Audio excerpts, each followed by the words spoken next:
The life of Princess Mary, King George III's daughter. Princess Mary, Duchess of Gloucester and Edinburgh, led a remarkable life intertwined with royalty and love. Born on the 25th of April 1776 in the Grand Buckingham Palace, she was the 11th child of King George III and Queen Charlotte.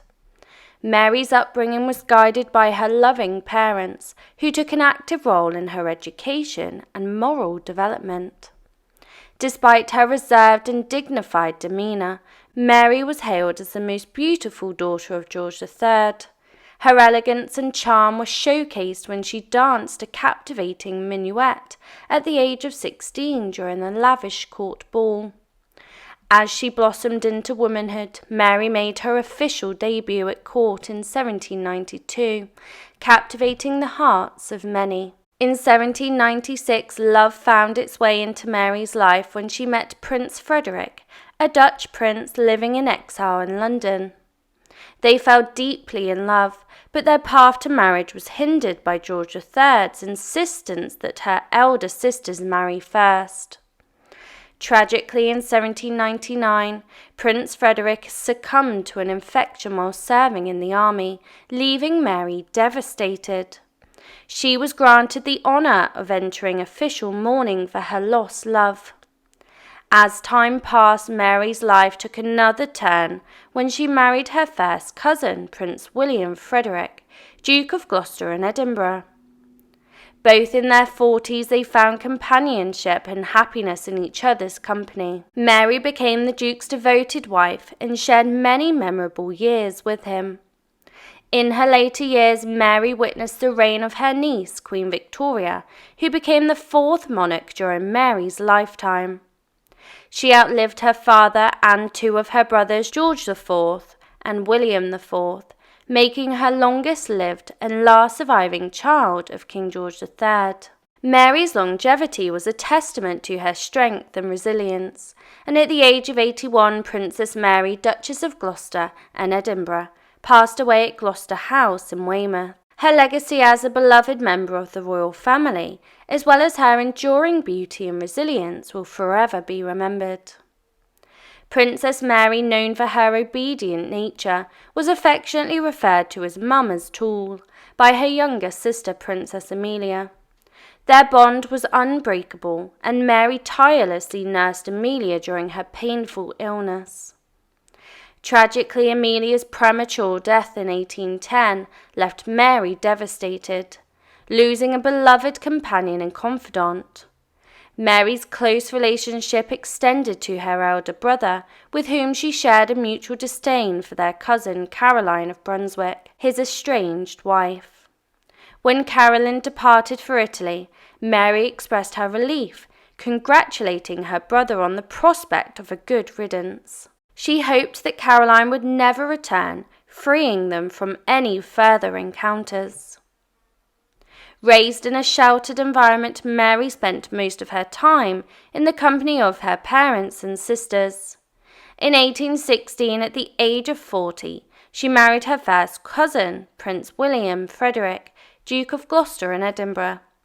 Their wedding day brought a significant change in William's title, as Mary's brother, the Prince Regent, elevated him from Highness to Royal Highness. This elevated status was already deserved by Mary as the daughter of the king. Interestingly, William Frederick had initially pursued a marriage with Mary's niece, Princess Charlotte of Wales. However, their courtship was cut short due to Charlotte's father's disapproval. Some speculate that Mary's decision to marry her cousin stemmed from her dissatisfaction with Queen Charlotte's strict household rules. Princess Charlotte noted that William Frederick was deeply in love and declared himself the happiest man alive. While Mary might not have shared the same level of enthusiasm, the prospect of being her own mistress, having her own house, and being able to freely walk about the streets delighted her in different ways. The couple resided in Bagshot Park initially, but later moved on to White Lodge in Richmond Park after William's passing. Although they did not have any children together, their companionship and shared life brought them much happiness. Princess Mary's life came to an end on the 30th of April 1857 at Gloucester House in Mayfair. At the age of 81, she was the last surviving child of George III and Queen Charlotte, having outlived her siblings and leaving behind a legacy of resilience and devotion. The life of Princess Elizabeth, the daughter of King George III. Princess Elizabeth of the United Kingdom, a fascinating and vibrant personality, defied the expectations of her stately upbringing. Born on the 22nd of May 1770 at Buckingham House in London, she was the seventh child and third daughter of King George III and Queen Charlotte. While her siblings were shielded from the world, Elizabeth's spirit yearned for adventure and fulfillment. Despite her privileged but restricted existence, Elizabeth maintained an unwaveringly positive outlook. Her zest for life propelled her to explore diverse interests and cultivate her talents. A gifted artist, she created captivating engravings, using her art to support charitable causes. Breaking away from traditional gender roles, Elizabeth shared her father's passion for agriculture and managed her own model farm in the scenic village of Old Windsor. She derived immense joy from the bountiful produce of her garden and relished the delectable indulgences she favoured, much to the playful teasing of her family. Elizabeth's buoyant nature extended beyond her creative pursuits. Renowned for her sharp wit, she amassed a vast collection of jokes and witticisms, delighting those in her company. Unapologetically candid and genuine, she shunned superficial formalities and valued sincerity above all. Among her siblings, Elizabeth formed particularly close bonds with her sister Augusta and her brother Edward, Duke of Kent and Strathearn. Additionally, she shared a special connection with her mother, Queen Charlotte, a bond that influenced the Queen's reluctance to see Elizabeth married off. With her insatiable curiosity and vibrant personality, Princess Elizabeth of the United Kingdom carved a unique path, defying conventions and leaving an undeniable mark on those around her. Tales of intriguing romantic entanglements surround Princess Elizabeth, adding an air of mystery to her life. One such story suggests that she entered into a clandestine marriage with George Ramus, resulting in the birth of their daughter, Alyssa, in 1788. George Ramus, the son of one of Elizabeth's father's pages, enjoyed a connection to the royal family.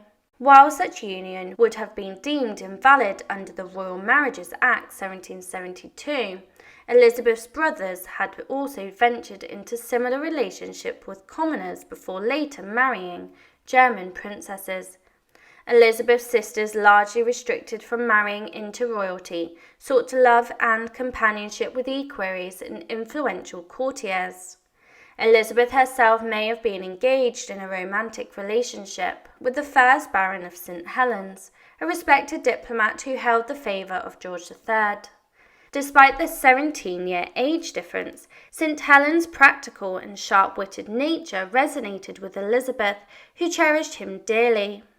She affectionately referred to him as a dear and valuable saint and expressed her unwavering admiration for him.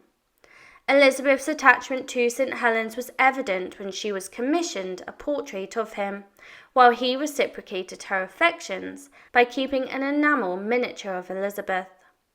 Regarding marriage, Elizabeth's path took an unexpected turn in 1808 when she declined a proposal from the exiled Duke of Orleans, later known as King Louis Philippe I of France. The rejection was influenced by her mother's opposition and the Duke's Catholic faith.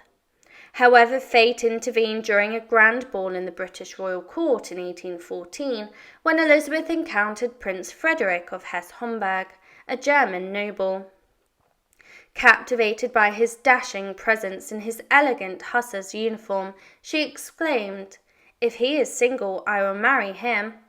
4 years later, Elizabeth received a letter bearing Frederick's proposal.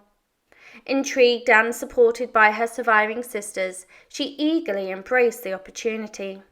Despite rumours of Frederick's weight and persistent tobacco odour from his beloved pipes, Elizabeth remained resolute in her desire to wed him. Queen Charlotte initially opposed the match, fearing Elizabeth's relocation to Germany. However, Elizabeth's unwavering determination eventually persuaded her mother to relent and grant her blessing to the union. Against all odds and amid resistance, the enchanting wedding of Princess Elizabeth and Prince Frederick took place on the 7th of April, 1818. The intimate ceremony unfolded within the private chapel of Buckingham Palace, nestled in the heart of Westminster. Elizabeth, radiant and resplendent, donned a magnificent gown crafted from the shimmering silver tissue and adorned with delicate Brussels lace.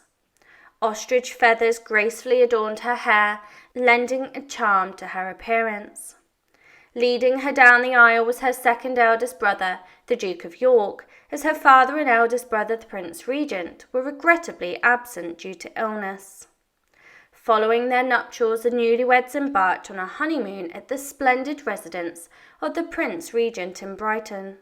While their union was not born out of a fiery love affair, it proved to be a harmonious alliance that satisfied both parties, offered an escape from the suffocating confines of her home, granting her the opportunity to embark on a new life in Germany with her husband. In turn, Frederick reaped the advantages of aligning himself with the esteemed British royal family. However, as they embarked on their honeymoon, both were pleasantly surprised to discover a deep sense of happiness and contentment in each other's presence. Frederick found Elizabeth to be intelligent, generous, and affectionate, while Elizabeth cherished her husband's qualities. Their marriage blossomed into a blissful union that endured until Frederick's passing in 1829, celebrated as a testament to enduring love. In the years that followed, Elizabeth and Frederick embraced their roles with grace and purpose, and in 1820 Frederick ascended to the position of Landgrave of Hesse-Homburg upon his father's passing. With Elizabeth's dowry and annual allowance, they were able to transform the Homburg Palace, breathing new life and splendour into their surroundings. Freed from the rigid court etiquette she had found stifling in England, Elizabeth revelled in her newfound freedom in Germany. She even oversaw the construction of the exquisite Gothic house within the castle grounds, a testament to their shared vision and creativity. Deeply committed to making a difference, Elizabeth established a care centre and school in Hanover for the children of working mothers. Although she herself was past childbearing age, she discovered immense fulfillment in working with the young students who graced the halls of the school. Tragically, Elizabeth's journey came to an end on the 10th of January 1840, as she peacefully passed away at the age of 69 in Frankfurt am Main, Hesse, Germany. Her final resting place became the majestic mausoleum of the Landgrave, situated in Homburg. Princess Elizabeth's legacy as a compassionate and dedicated individual, both with her marriage and in her philanthropic endeavours, would continue to inspire generations to come. The life of Princess Charlotte. Introducing Charlotte the Princess Royal, a captivating figure whose life was steeped in royalty and intrigue. Born on the 29th of September 1766 at Buckingham House in London, she emerged as the cherished child of King George III and his wife Charlotte of Mecklenburg-Strelitz. The splendour of her birth was immortalised in a magnificent painting by Francis Coates, capturing the tender bond between mother and child. From the outset, it was clear that Princess Charlotte possessed an air of distinction that set her apart from her siblings. On the 27th of October 1766, she was baptised at St. James's Palace by none other than the esteemed Archbishop of Canterbury, Thomas Secker. Among the distinguished guests in attendance were her paternal aunts, Caroline Matilda and Louisa, along with Caroline Matilda's husband, the Danish King Christian VII. The Duke of Portland and the Dowager Countess of Effingham had the honour of representing the King and Queen of Denmark as godparents, an auspicious start to a life destined for greatness. At the tender age of 18 months, Charlotte was designated as the Princess Royal, a title bestowed upon her on the 22nd of June 1789. This delighted her parents, who had welcomed 3 successive sons into their growing family. As the eldest daughter of the monarch, she was fated for a significant marriage on the European stage, and her education assumed paramount importance. Thus, from her earliest years, she embarked on a journey of intellectual enrichment, recognizing the prevailing influence of the French language in European courts. The young princess was assigned a French tutor to ensure her flawless command of the language. The elimination of any trace of accent became a priority, allowing her to effortlessly navigate diplomatic circles in the future. Charlotte's extraordinary memory was also cultivated, with recitation of verses and stories forming an integral part of her early education. This remarkable ability to retain detail would accompany her throughout her life, conferring upon her an almost magical recall. Yet Charlotte's formative years were not confined solely to scholarly pursuits. At the tender age of 3, she participated in her first tableau, donning the attire of Columbine, a character in a delightful performance. With her 7-year-old brother George, the Prince of Wales, as her dance partner, she graced the stage, exhibiting an early inclination towards the performing arts. However, as she matured, she grew to despise such display of childlike vanity, believing them to breed arrogance and self-importance. Nevertheless, her parents persisted in showcasing their daughter's charm and grace. In late 1769, an event transpired that would forever alter the course of Charlotte's public appearances. She and the Prince of Wales were paraded before the masses in a grand expedition, styled as a junior drawing room at St. James's Palace. The young princess was adorned in a splendid Roman toga, reclining upon a sumptuous sofa. While such spectacles were deemed acceptable in German courts, they were met with disdain in England, resulting in a backlash from a disapproving London mob. In the aftermath, the Prince of Wales confided to Lady Mary Coke, revealing Charlotte's exhaustion from the ordeal. Sensibly, the King and Queen resolved never to subject their daughter to such public showcases again, a decision that would shape the princess's future engagements. Thus, Charlotte the Princess Royal embarked on a life marked by privilege, intellect, and the audacious expectations of her royal lineage. Her story weaves together the tapestry of European nobility, promising an extraordinary journey through the annals of history. Despite being the eldest daughter, Charlotte often found herself living in the shadow of her younger sister, Augusta Sophia, who was just 2 years her junior. From the earliest days, comparisons were drawn between the 2 siblings, and it seemed that Augusta held the upper hand in the beauty department. Even as an infant, Augusta was hailed as the most beautiful baby by Lady Mary Coke, while Charlotte was deemed very plain. This pattern persisted as they grew older, and Charlotte became described as the most sensible and agreeable child, albeit lacking in physical attractiveness, while Augusta continued to be hailed as rather pretty. However, beneath the surface disparities, Charlotte possessed qualities that set her apart from her sister. Unlike Augusta, she did not bear the burden of crippling shyness. Additionally, Charlotte faced a personal challenge, a stammer that her devoted attendant, Mary Dacres, endeavoured to help her overcome. As fate would have it, the trio of eldest princesses was completed with the arrival of Princess Elizabeth in 1770, becoming the 7th child in a growing royal brood. Though the family remained relatively small at the time, with 15 royal children in total, Charlotte was fortunate to have parents who prioritised spending time with their extensive offspring over courtly obligations. Her education was taken seriously, a testament to the King and Queen's commitment. Nonetheless, Charlotte's childhood was not idyllic utopia that her parents had envisioned. The incessant arrival of new siblings and the challenges that beset her father's reign created an environment far from perfect. Nevertheless, she, like her siblings, received a comprehensive education under the guidance of tutors. Buckingham House, Kew Palace, and Windsor Castle served as her primary abodes during her formative years. To ensure her well-being, her wet nurse Frances, the wife of James Muttlebury, played a vital role in her early care. In the intricate tapestry of royal life, Charlotte's experiences were shaped by the complex dynamics of sibling rivalry, the struggle to find her own identity, and the nurturing guidance of devoted caregivers. The story of her upbringing would lay the foundation for the resilient and remarkable woman that she would become. In a momentous ceremony on the 18th of May 1797, the Princess Royal embarked on a new chapter of her life as she exchanged vows with Frederick, the hereditary Prince of Württemberg.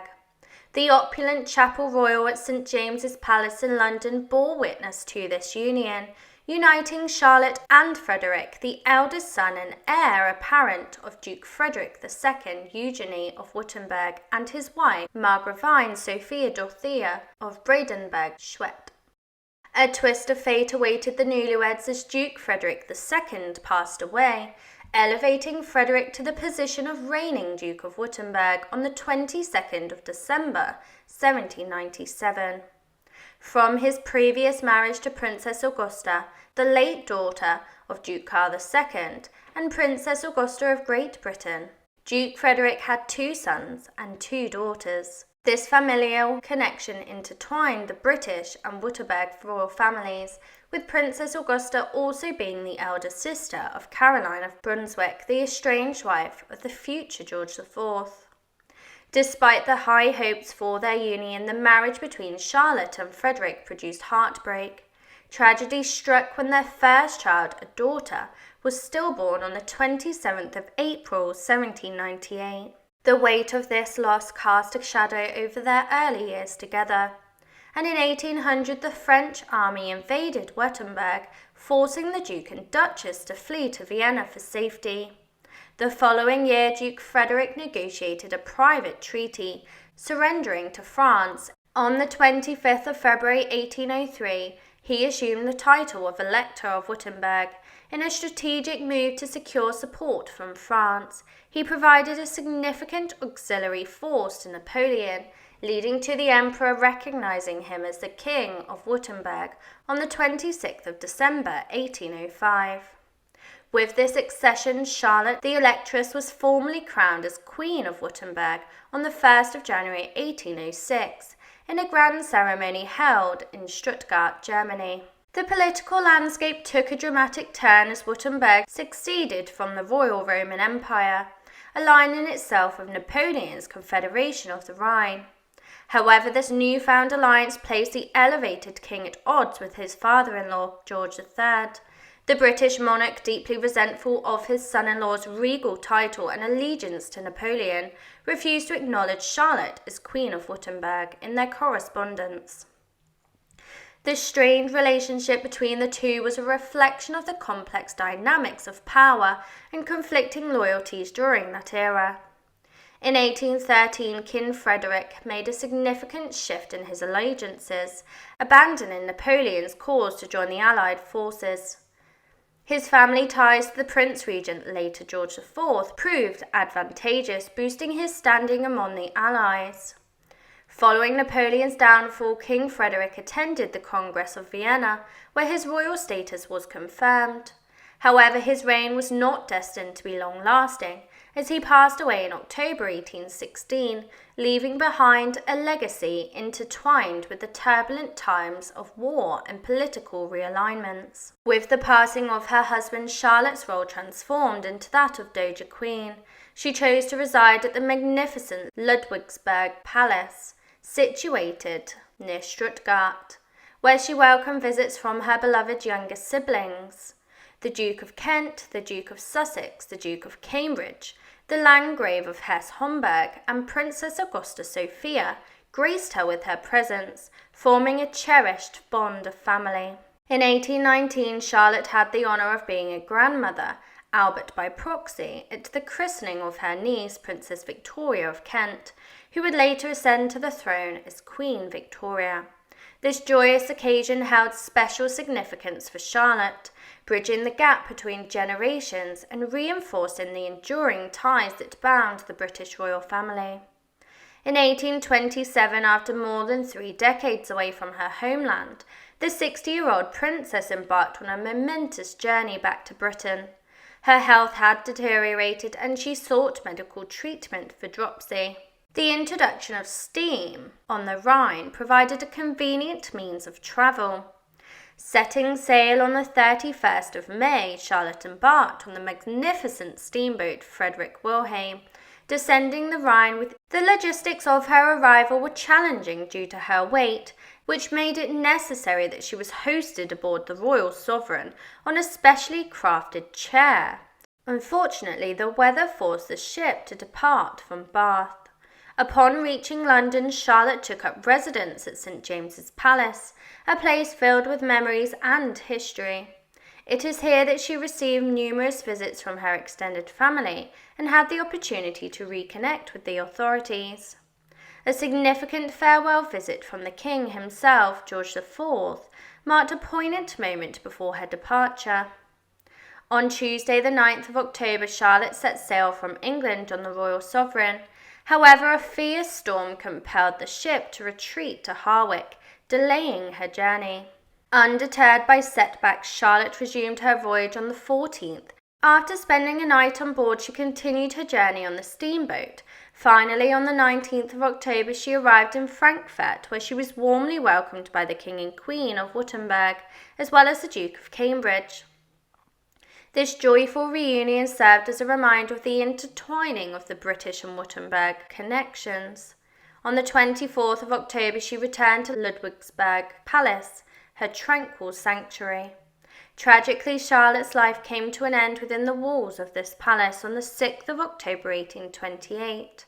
Her final resting place would be in the palace's royal vault, a testament to her significant role in both the British and Württemberg royal families. Her legacy as a beloved Dowager Queen and a remarkable individual endured, forever etched in the annals of history.